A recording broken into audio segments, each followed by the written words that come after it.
So, you've been feeling it too. The quiet discomfort that nobody talks about. That strange numbness when you think, this is supposed to be the right path. So why does it feel so lifeless?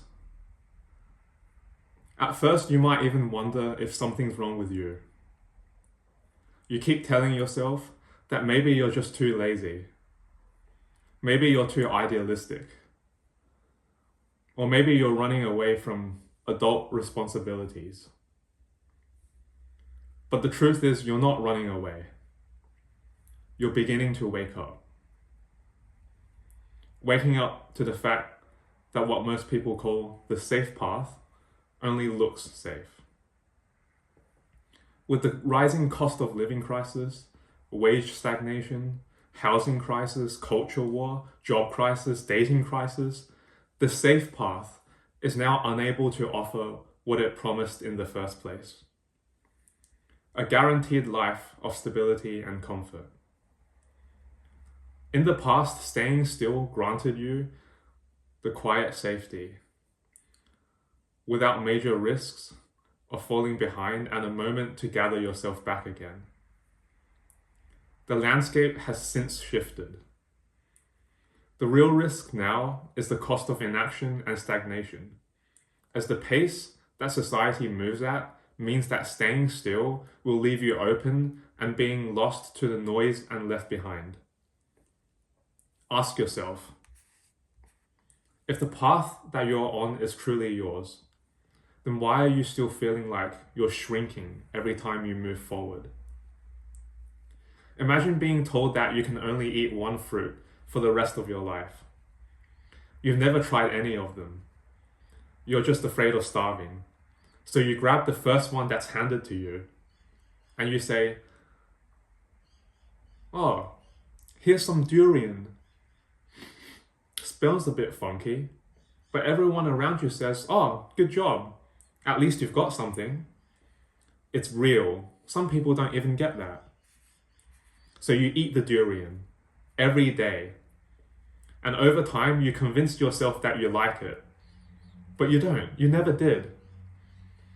That's what happens when people pick a life on autopilot instead of consciously choosing it. They don't starve, but they never taste anything that truly fits either.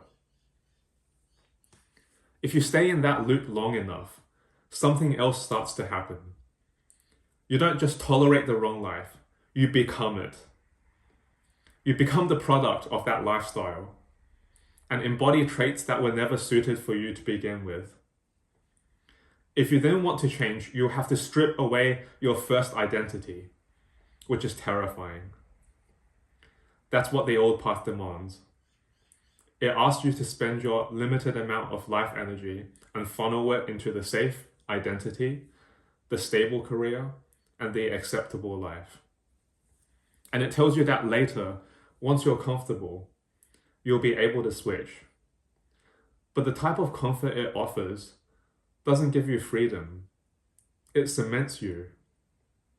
It molds you into a shape it wants you to be while the metal is still hot, and tells you that you can change without melting down again once you've cooled off and hardened into the new shape. And by the time you want to pivot, your energy has already been spent. Not just your time, but your beliefs, your habits, your internal structure.